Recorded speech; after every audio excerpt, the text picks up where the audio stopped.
Olá, estamos de volta. Olha, nós paramos falando das eleições de 1986, quando o candidato, né, pelo PMDB ainda, Miguel Arraes, venceu as eleições, batendo o candidato do PFL, José Múcio, em 86. Aí você vai dizer, peraí, para um pouquinho, PFL? Como assim? Bom, para você entender isto, vamos voltar um pouquinho. Vejam, é o seguinte. O último presidente general, que vai governar de 1979 até 85, na verdade foi o presidente Figueiredo. E às vezes o aluno fica perguntando, peraí, Novaes, ele vai governar de 79 a 85, governou 6 anos?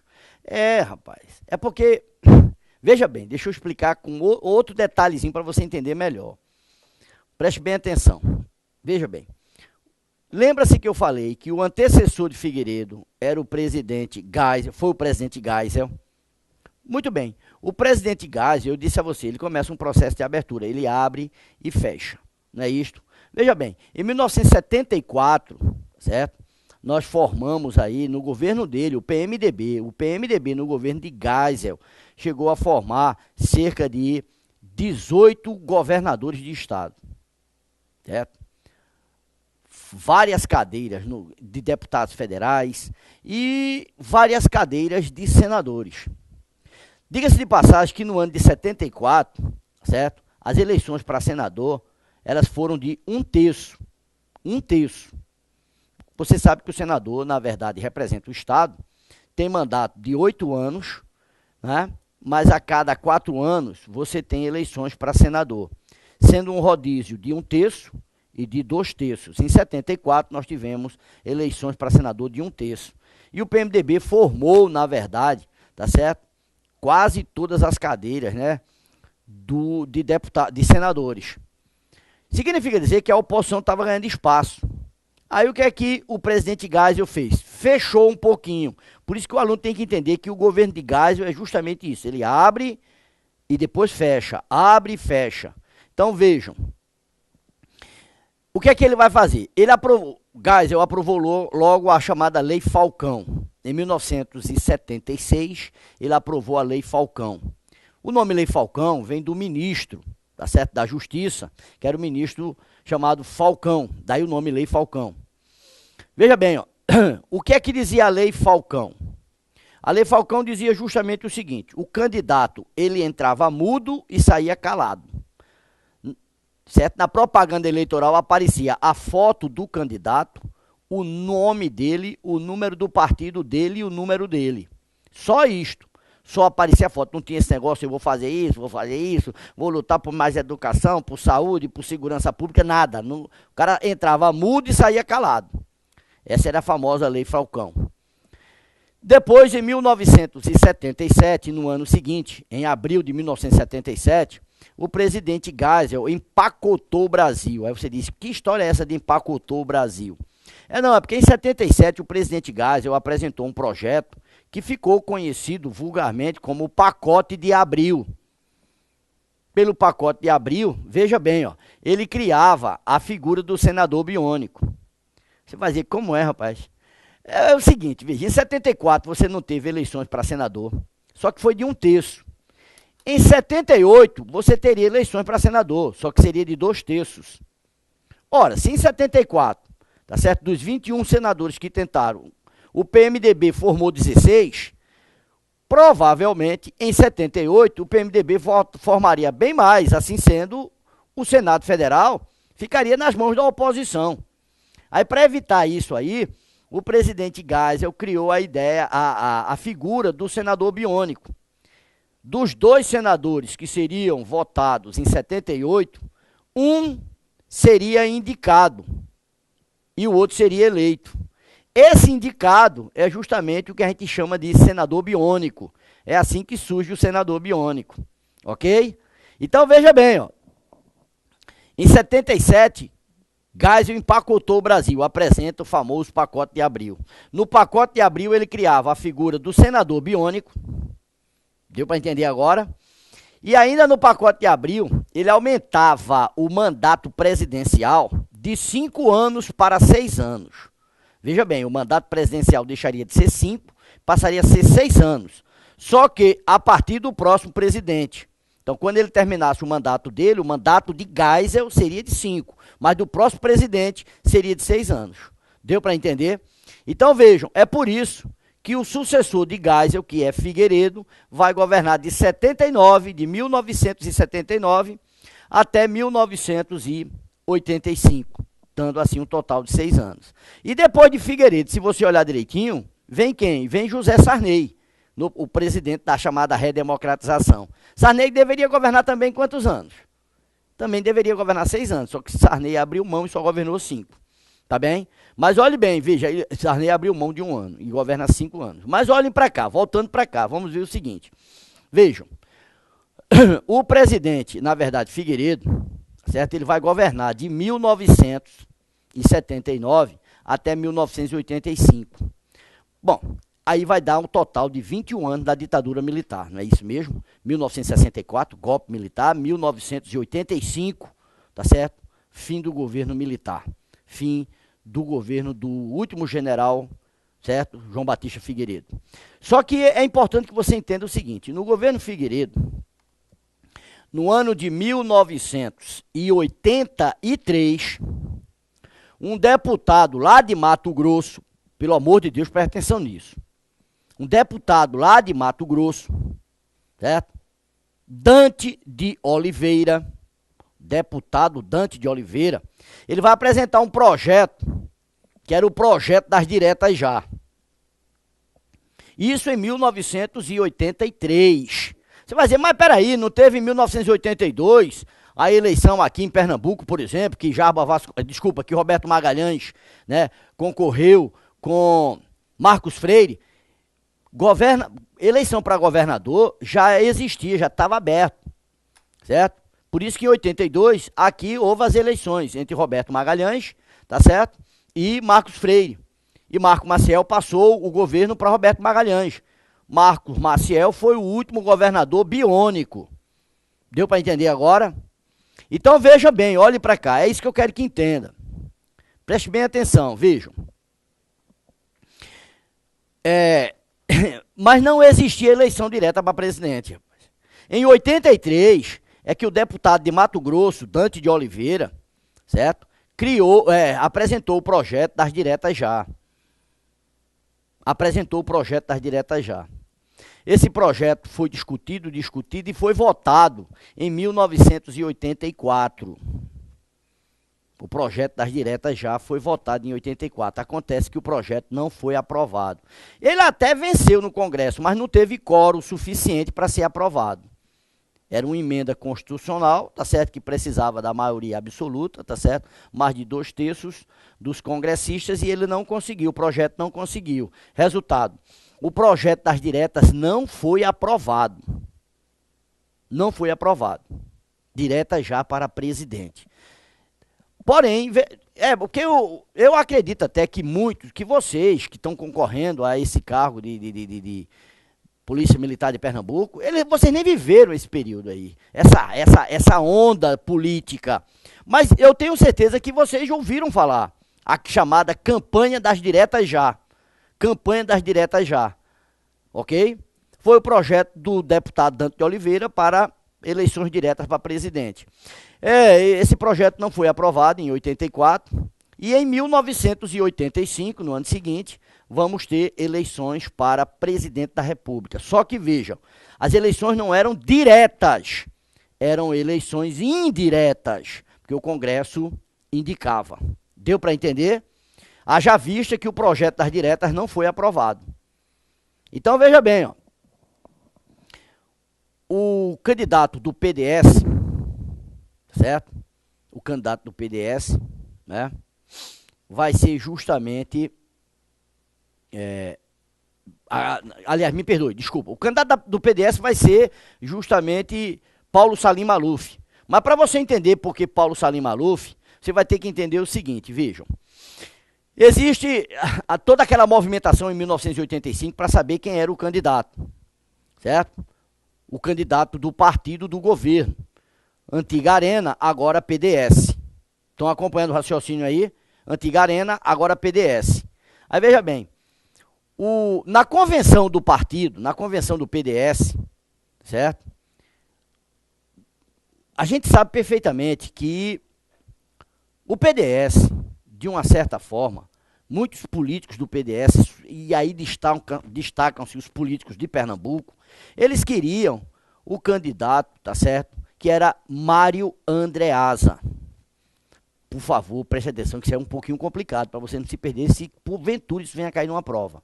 Veja bem, em 1985, preste atenção, com calma, em 1985, na convenção do partido PDS, Democrático Social, Partido Democrático Social, veja bem, na convenção, para saber quem seria o candidato.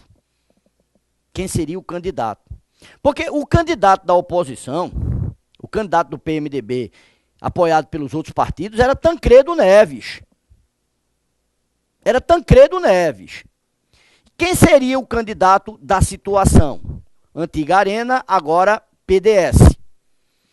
Teve a convenção. Na convenção, notadamente os políticos de Pernambuco, políticos como Roberto Magalhães, Marco Maciel, Ricardo Fiuza, né? Fernando Lira. Veja bem, esses políticos pernambucanos, eles queriam Mário Andreasa. Mário Andreasa, ok?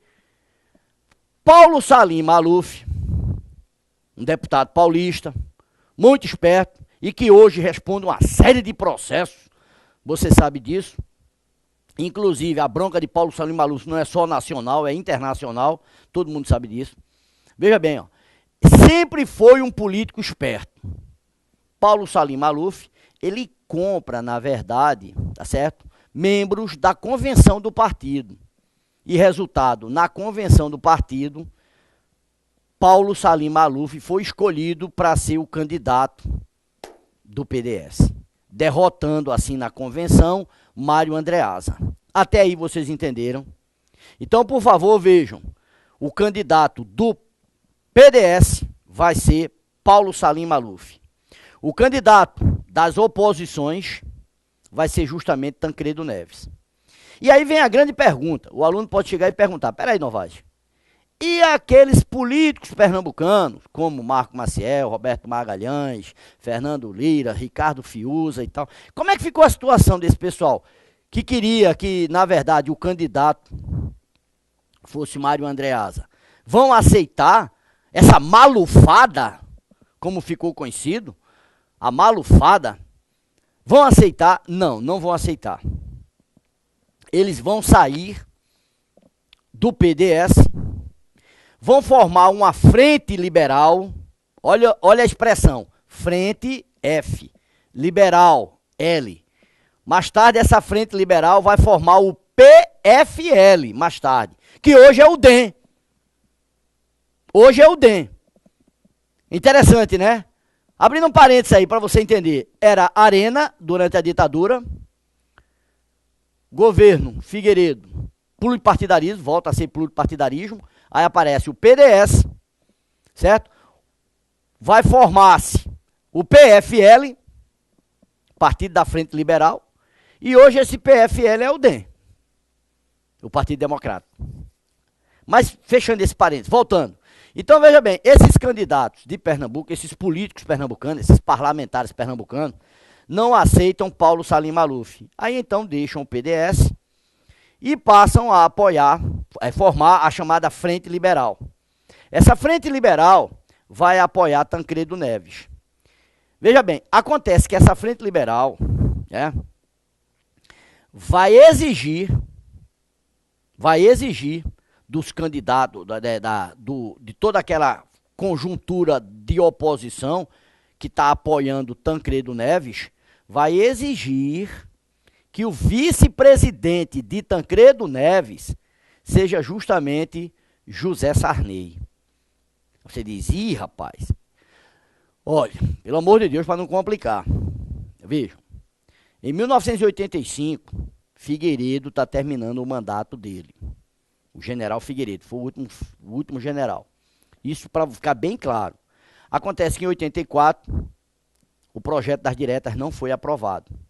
Assim sendo, certo? Em 85, nós teríamos eleições indiretas. Indiretas. O candidato do PFL, certo? Desculpa, me perdoe. O candidato do PDS passou a ser Paulo Salim Maluf, porque acredita-se que ele comprou os parlamentares no momento da convenção do partido, e então o partido não indicou Mário Andreasa, e sim Paulo Salim Maluf. Muitos políticos deixaram o PDS e formaram a Frente Liberal. Ok? E essa Frente Liberal vai apoiar Tancredo Neves, que vai concorrer no colégio eleitoral, eleições indiretas, com Paulo Salim Maluf. Entenderam agora? Porém, para a Frente Liberal apoiar Tancredo Neves, eles entraram num acordo, certo? Onde exigia-se que o vice-presidente da República fosse um membro da Frente Liberal. E esse membro da Frente Liberal que foi escolhido foi justamente José Sarney. Aí você vai perguntar, e aí? Olha, veja bem, e o que é que tem a ver com Pernambuco? Marco Maciel era um dos nomes cotados para ser o vice-presidente de Tancredo Neves. Aliás, se você for mexer direitinho, Marco Maciel foi o nome mais cogitado para ser o presidente, não foi nem Tancredo Neves. O nome mais cogitado para ser o presidente sucessor de Figueiredo era Marco Maciel. Ok? O doutor Marco Maciel é aquela figura que era um conciliador. Obviamente, sempre esteve, assim é visto pelos grandes doutrinadores, sempre esteve em cima do muro. Nunca foi de tomar aquelas atitudes radicais. Sempre foi aquele político moderado, né? Sem tomar atitudes radicais. E por isso mesmo, por essa moderação de Marco Maciel, ele seria, na verdade, o candidato mais cogitado para suceder Figueiredo. Mas aí, então, a oposição apoia Tancredo Neves, tá certo? E José Sarney, lá do Maranhão, passa a ser o vice-presidente de Tancredo Neves. Ok? Veja bem, olha. Vai para o colégio eleitoral. E no colégio eleitoral, Tancredo Neves venceu Paulo Salim Maluf. Assim sendo, Tancredo Neves é o presidente eleito indiretamente em 1985. Ele é eleito indiretamente, tá certo? No colégio eleitoral. E o vice-presidente José Sarney. Acontece que faltando 15 dias, certo? Para Tancredo Neves assumir, né? Aliás, 15 dias não. Na véspera de assumir, ele é internado com problemas de diverticulite. É internado, tá certo? E termina morrendo no Instituto do Coração, em São Paulo. Aí vem a grande questão. Ora, Tancredo Neves morreu antes de ser enfaixado presidente. Quem deveria assumir? Quem deveria assumir? Zé Sarney, que era o vice dele, foi o vice dele na chapa? Mas se o presidente não for empossado, como é que o vice vai ser?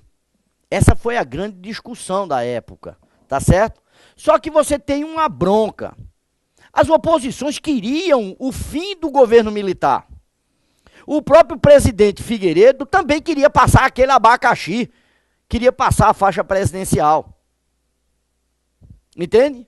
Aí fizeram um arranjo político e resolveram reconhecer como presidente da República o José Sarney. Ok? Isso em 85. Vê que confusão o Brasil está vivendo. Em 85. Bom, resolvida essa questão de 85, certo? Zé Sarney passou a ser empossado, vai governar como presidente, né? Vai governar até 90, porque o certo era governar até 91, porém ele abre mão de um ano. Não eram 6 anos? Ele abre mão de um ano. Aí veja bem, ó, quando você observa as eleições aqui em Pernambuco, em 86, veja, 85, aquela confusão toda do presidente da República. Em 86, aqui agora, tá certo? você vai ter eleições para Pernambuco. E aí, veja bem, ó, em 86 Miguel Arraes candidata-se, certo? Miguel Arraes candidata-se a governador do estado em 86, certo? E vence a eleição. Ainda no PMDB, porque ele só passa para o PSB, certo? Em 90. Então, em 86, Miguel Arraes, pelo PMDB, venceu as eleições para governo, certo? Batendo o candidato do PFL, José Múcio Monteiro. Agora PFL, porque você tem que entender justamente isto. Aquela frente liberal em 85, que apoiou Sarney, que apoiou o Tancredo Neves, impondo o Sarney como vice-presidente, certo? Aquela frente liberal transforma-se num partido e que fica conhecido como o PFL, o Partido da Frente Liberal. Entende? Assim sendo, em 86, o PMDB apresenta Miguel Arraes e o PFL apresenta o usineiro José Múcio Monteiro. Miguel Arraes vence as eleições. Em 86, Miguel Arraes vence as eleições, porém está saindo da faculdade o neto dele, que é justamente Eduardo Campos. Eduardo Campos, na verdade, nasceu aqui no Recife, tá certo? Quando Miguel Arraes já estava no exílio. É questões de meses, se não me falha a memória, parece que são 2 ou 3 meses que Miguel Arraes vai para o exílio, tá certo? A Ana Arraes pariu aqui, Miguel Arraes estava lá no exílio. Só mais tarde é que Miguel Arraes, tá certo? Depois de anos, se não me falha a memória, 7, 8 anos, é que vai conhecer o neto, Eduardo Campos, tá certo? Eduardo Campos vai entrar na Universidade Federal, vai formar-se em Economia, né? Como eu já disse, 17 anos incompletos. E aos 20 anos de idade, Eduardo Campos sai da faculdade, doutor em Economia. É justamente o momento que em 86 Miguel Arraes vence e chama Eduardo para ser chefe de gabinete. Foi claro, começava aí a vida política de Eduardo Campos. Aí veja bem, ó, em 1990, tá certo? 1990, Miguel Arraes e Eduardo Campos passa tudo por PSB, ok? E aí então, veja bem, ó, Eduardo Campos sai deputado estadual em 90, pelo PSB já. É quando ele recebe o prêmio de Leão do Norte, certo? Deputado estadual. Leão do Norte pela dinâmica que Eduardo vai ter justamente na Assembleia Legislativa aí, ok? Na Assembleia Legislativa. Em 1994, Miguel Arraes concorre ao governo do estado novamente. Vai concorrer ao governo do estado. Desculpa, me perdoe. Em 94, Miguel Arraes não, Eduardo Campos. Em 94, Eduardo Campos concorre a deputado federal. Deputado federal, ok? Em 90 ele concorreu a deputado estadual, em 94 a deputado federal, venceu, tá certo? Deputado federal. Depois, né, em 98, aí então, Miguel Arraes concorre novamente. Aí você vai dizer, peraí, não vai, peraí. Bota na telinha aí pra gente ver, vejam. Olhe pra cá, na telinha. Eu tenho aqui 1900, porque senão vai virar Brasil. Um momentinho. Em 1990, certo? Vamos botar aqui 1986, veja, Miguel Arraes sai governador. Miguel Arraes, ele passa a ser governador de estado, certo? É quando Eduardo Campos vai ser seu chefe de gabinete. Em 90, agora já pelo PSB, certo? Eduardo Campos sai deputado, só que deputado estadual, certo? Vejam, em 1994, tem isso aqui, ó, porque aqui, 86, 90, Miguel Arraes termina seu primeiro mandato, depois do exílio, certo? Aí em 94, veja, Eduardo Campos sai deputado, Eduardo Campos sai deputado federal, certo? Ok? Mas o avô, na verdade, sai governador. Aí é quando o governador chama, Miguel Arraes, chama Eduardo para ser secretário. A essa altura ele vai ser agora secretário da Fazenda, certo? secretário da Fazenda. Então, crianças, por favor, vejam. Você começa a observar aí toda a vida política de Eduardo Campos, né? Agora, é importante que o aluno entenda, ele está sempre, na verdade, ao lado do avô Miguel Arraes. O Miguel Arraes, o governador Miguel Arraes, o doutor Miguel Arraes, investiu muito em Eduardo Campos para ser seu sucessor político. E a ideia era justamente esta. E Eduardo realmente não faltou, né, com os sonhos do avô. Inclusive, como o avô tinha um sonho de ser presidente da República, Eduardo Campos também vai ter esse sonho de ser presidente da República. Ok? Aí veja bem, ó, vamos voltar para aqui para a telinha. 94, tá certo? Nós temos aí Eduardo Campos, né, como deputado, né? Deputado. E aí você vai ter o seguinte, em 1998, certo? Aí você vai ter justamente o seguinte.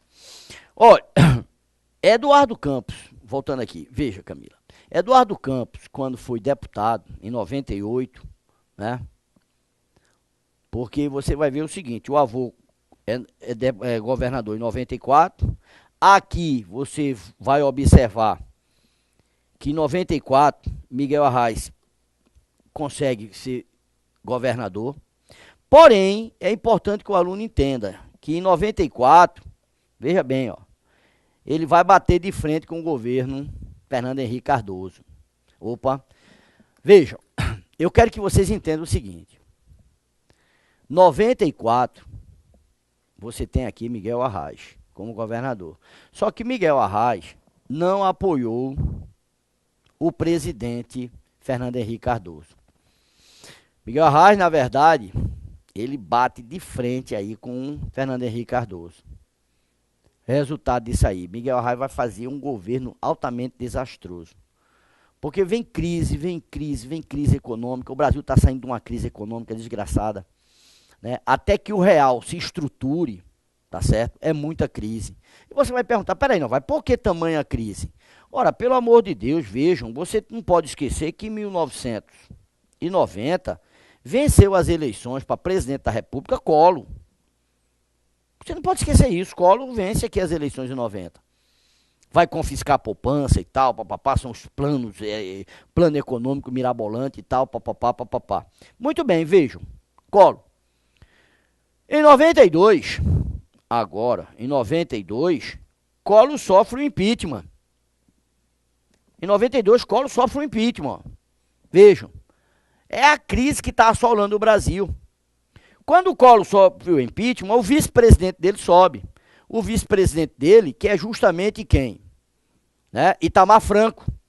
Itamar Franco sobe como vice-presidente de Collor e chama um sociólogo para ser seu ministro da Fazenda, que é justamente Fernando Henrique Cardoso. E é aí, então, que vai aparecer o Plano Real. Então, o Plano Real apareceu ainda no governo Itamar Franco, quando era secretário da Fazenda, ministro da Fazenda, Fernando Henrique Cardoso. É por isso que em 94, Fernando Henrique Cardoso sai candidato a presidente da República. Entenderam agora? Fernando Henrique Cardoso sai candidato a presidente da República. Aqui em Pernambuco, você tem Miguel Arraes. E Miguel Arraes não apoiou Fernando Henrique Cardoso. Então, o governo de Miguel Arraes vai ser um governo altamente desastroso. De 94 a 98, vai ser altamente desastroso. É uma crise econômica muito grande, certo? Mas muito grande mesmo.